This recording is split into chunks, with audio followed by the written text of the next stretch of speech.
இந்த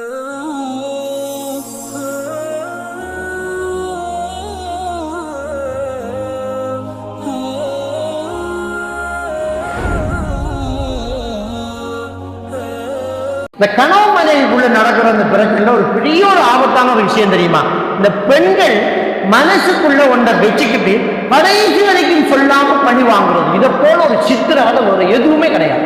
முகத்தை மூமெண்ட் வச்சுக்கிறது, அந்த ஆளுக்கு வந்தோடனே மூஞ்சி தெரியும், ஏதோ சம்திங் ராங். வானிலை அறிக்கை சொல்லுது இடியுடன் கூடிய மழை வர போகுது, ஆள மூஞ்சி சரியில்லை, இவர் வந்திருப்பார் சாதி இருக்குமா முகம். இவர் மீட்டர் பிடிச்சு பார்ப்பார். எப்படி மீட்டர் பிடிச்சு பார்க்குறார்? தண்ணி கொஞ்சம் நாங்க தண்ணியில் இருக்கும், அப்படியே வந்து அப்படியே பயந்து நிற்கும். 1/2 கிளாஸ் தண்ணி வெளியில். என்ன இது? தண்ணி கட்டையில் கொண்டு வந்துருக்கு. வேற என்ன வேணும்? இல்லை ஒன்றுமில்லை. என்னம்மா? ஒன்றுமில்லை. இல்லை நீ ஒரு மாதிரி முகம் வரும், நல்லா தானே இருக்கு, இங்கே பாருங்க எல்லாம் நல்லா இருக்கு, காணுமா? கடைசி வரைக்கும் சொல்ல மாட்டார். என்னம்மா கடைசி? ஒன்றும் இல்லை. கரியன் விரும்பி வேண்டிக்கணும். சாப்பிட்டு இவருக்கு புடி ஒன்றும் இல்லை. என்னையான ஒன்று சொன்னா தானே அதுக்கு பதில் கொடுக்கலாம். ஒன்றுமே சொல்ல மாட்டாள் அவள். கடைசி வரைக்கும் அப்படியே இருந்தா. ஒரு தாள் சொன்னார், கிட்டத்தட்ட ஒரு தடவை நீண்ட முகத்துக்கு காரணம் கண்டுபிடிக்க 6 மாதம் கொடுக்கும் சிரத்தங்க. குவைத்தில் ஒரு பயான், குவைத்தில் வச்சு இந்த சம்பந்தமா பேசக்கூட பயான் முடியும். ஒருத்தர் வந்து கையை தந்தாசுவாங்க. அவரை ஊரை பேரை சொல்லி, இந்த ஊர் என்னது, அந்த ஊர் பெரிய பள்ளிக்கிட்ட நான் சொல்றேன், உங்களோட போக்குவரத்து செலவெல்லாம் தார், இந்த தலைப்பை கொண்டு அங்கே பேசிங்க போல கட்டாயம் என்னை கொண்டாட்டி வருவாங்க. எந்த தலைப்பு? என்ன வச்சு அந்த சொத்தையை நீட்டுறது? ஓ இந்த பொண்டாட்டி சொத்தையை நீட்டுவார். கிட்டத்தட்ட ஒரு வருஷம் ஆகும். எனக்கு என்ன காரணம் என்று தெரியுது. நாம் என்ன சாத்திரம் படிச்சு போட்டா கல்யாணம் பண்றது? கேட்பான். சாத்திரம் படிக்கிறான், ஏன் முகத்தை தூக்கினாள் அப்படின்னு. தயவு செஞ்சு என்ன பிரச்சனை சொல்லுங்க, சொன்னா தானே அடுத்ததை முடிக்கலாம். புருஷனும் தான் பொண்டாட்டியில் ஒரு பிரச்சனையை கண்டுட்டீங்க, நீங்க புருஷன்ல ஒரு பிரச்சனையை கண்டுட்டீங்கன்னா முதல்ல என்ன கேளுங்க, என்ன பிரச்சனை? நீங்க இப்படி செஞ்சது எனக்கு பிடிக்கல, நீங்க அங்க போனது எனக்கு பிடிக்கல, அவங்களோட கதைச்சது எனக்கு பிடிக்கல, சொல்லுங்க, உங்களோட விஷயத்தை சொல்லுங்க. ஆனா அத்துமீறி அதிகாரத்தை கையில் இருக்கக்கூடாது. உங்களுக்கு மாமியாவை பிடிக்காம இருக்கலாம், அவனுக்கு அது உண்மை, அவனுக்கு அது உண்மை. அவன் எவ்வளவு மோசமான ஒரு ஆளா இருந்தாலும் அவனுக்கு உண்மை தானே. அவன் உண்மாவை நீங்க நாய் சொன்னா கேட்டுக்கிருப்பானா? அவங்க உண்மை அவன் நாய் அப்ப மாதிரி கட்டி போட்டு போறான்னு நாயை குட்டி நாய்க்கு குட்டி தானே கட்டிக்கு போதான் உண்மைதான். இப்ப நம்ம எந்த அளவுக்கு இக்ரிமா ரலியல்லாஹு தஆலா அவர்கள்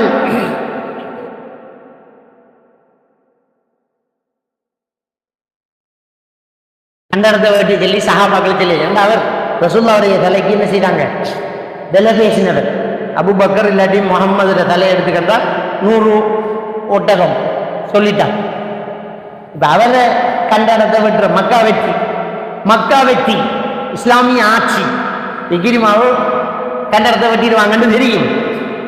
மக்கா வெற்றியின் போது 2 பெண்கள் இஸ்லாத்தை தழுவுறாங்க. அதுல ஒரு பெண் சொல்றா, யார சொல்லலாம், நான் யாரு தெரியுமா? இக்ரிமாவுடைய மனைவி, அபூஜஹலுடைய மருமகள், அபூஜஹலுடைய மருமகள், இக்ரிமாவுடைய மனைவி.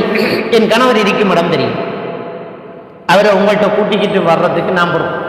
அவர் இஸ்லாத்தை தழுவதற்கு வாக்கு தந்துட்டார்.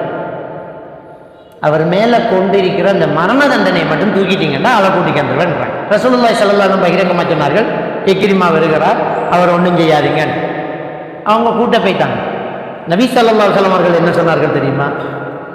இக்ரிமா வந்து கொண்டிருக்கிறார், அவருக்கு முன்னாடி அபூஜஹலை திட்டாதீர்கள். சுப்ஹான். அபூஜஹல் அப்ப இல்லை, செத்துட்டான். அபூஜஹல் எவ்வளவு மோசமான ஒரு ஆளு. அவனை அல்லாஹ்வே குர்ஆன்ல சாடையாக பேசுகிறான். ஃபைல்லம் யன்தஹி ஃபலனஸ்பஹன் பின்னாசியத்தின் காதிபத்தின் காபியாங்கிற வசனம் அவனுக்கு தான் வந்துச்சு. அதே ரசூலுல்லாஹி ஸல்லல்லாஹு அலைஹி வஸல்லம் சொல்றாங்க, அவர் முன்னாடி சொல்லாதீங்க, அவர் முன்னாடி திட்டாதீங்க, அவன் மனசு நோவுங்கிறாங்க. அப்ப ஒரு தாய் அவ எவ்வளவு மோசமா இருந்தாலும் புருஷனுக்கு தாய், அவன் எவ்வளவு மோசமா இருந்தாலும் நம்முடைய பொண்டாட்டிக்கு வாப்பா. ஒரு சிலருக்கு எதிரியே மாமனார். அதை கழிச்சு கொண்டாடி மனசு உடஞ்சி வேற என்ன ஒரு மனுஷன் எங்க வாப்பா பற்றி எனக்கு எப்படி கிடைக்காது. அவளுக்கு அது வாப்பா, அதை கௌரவத்தை கொடுங்க. உங்களோட பிரச்சனையை நீங்க வீட்டோட வச்சுக்கோங்க, அந்த கௌரவத்தை நீங்க கொடுங்க. அதுக்கு தகப்பன் அவன், உனக்கு தாய். இது அந்தஸ்தை கொடுக்க வேண்டிய இடத்துல கொடுக்க தவறினா குடும்பத்துக்குள்ள பிரச்சனை. இப்ப நான் என்ன சொல்ல வரேன்டா, இந்த பேச்சு ஒழுங்குல ஒருத்தரை மதித்தால் அவர் மதிப்பவரை அவருக்கு முன்னால் இகழக்கூடாது. உனக்கு பிடிக்கலாட்டி பேசாம, உனக்கு பிடிக்கல, உனக்கும் அவருக்கும் தான் பிரச்சனை. ஆனா அவருக்கும் கொண்டாடிக்கும் பிரச்சனை இல்லையா? அவ தகப்பனை பார்க்கத்தானே. சிலர் சட்டம் போறாங்க, மையத்துக்கு போக போற, சிலர் வெச்சிருக்கான் கொண்டாடிய பாப்போட மையத்துக்கு அனுப்பாம வச்சிருக்கிறான். எப்படிங்க இதை ஏற்றுக்கொள்ள முடியும்? என்னதான் இருந்தாலும் அவனுடைய தகப்பன். அலி ரலியல்லாஹு தஆலா அவர்களுடைய தகப்பனார் நபிகள் நாயகம் ஸல்லல்லாஹு அலைஹி வஸல்லம் அவர்களுக்கு சாச்சா அபூ தாலிப் போறாங்க, கலிமா சொல்லி கொடுக்குறாங்க. பக்கத்துல அபூ ஜஹல் நின்று இதை சொல்லுங்க சொல்லுங்க சாச்சா, நீங்க இந்த கலிமாவை சொல்லுங்க, நான் அல்லாஹ்விடத்துல உங்களுக்காக வாதாடுறேன் என்றார். சொல்லல, மௌத்தா போயிட்டார். அவர் வந்துட்டார். அலி ரலியல்லாஹு தஆலா மகன் இங்க நிற்கிறார். மகன்கிட்ட சொன்னாங்க, உங்க வாப்பாவை கொண்டு போய் பழச்சிட்டு வாங்க, அடக்கிட்டு வாங்க, நல்ல வார்த்தை சொல்லல, நல்ல ரக்கம் இல்லை, கலந்துக்க சொன்னாங்க. போய் புதைச்சிட்டு கிரியை முடிச்சுக்கிட்டு வாங்க போங்க. அப்ப காவிரான ஒரு தகப்பனை அடக்கம் செய்வதற்கு அல்லாஹ்வுடைய தூதர் அலி ரலியல்லாஹு தஆலா அவர்களுக்கு அனுமதி கொடுத்துட்டாங்க, போங்க. இது நம்முடைய சண்டைக்கு ஒரு முஸ்லிமான மாமனாருக்கு ஒரு மாமியாருக்கு கொண்டாடிய ஊரில் ஒரு பிரச்சனை, ஒரு நோம்பு, ஒரு பெருநாள், ஒரு நல்லது, ஒரு மையத்து, ஒரு நோய் பிறக்கலதான் உடைஞ்ச உறவுகள் சேர்ற. அதுக்கு போகாட்டி நம்ம என்ன கல்லோட இருக்கிறோம்? நாம அடுத்தவனை மன்னிக்காட்டி அல்லாஹ் நம்மளை எப்படி மன்னிப்பான்? அல்லாஹ் நம்முடைய ஒரு செயலுக்காக அவனே நமக்கு விட்டு தரான். ஒரு விபச்சாரம் செய்யக்கூடியவன் நாய்க்கு தண்ணி கொடுப்பான். ரசூலுல்லாஹி ஸல்லல்லாஹு அலைஹி வஸல்லம் சொன்னார்கள். இந்த ஹதீஸ் எல்லாருக்குமே தெரியும்.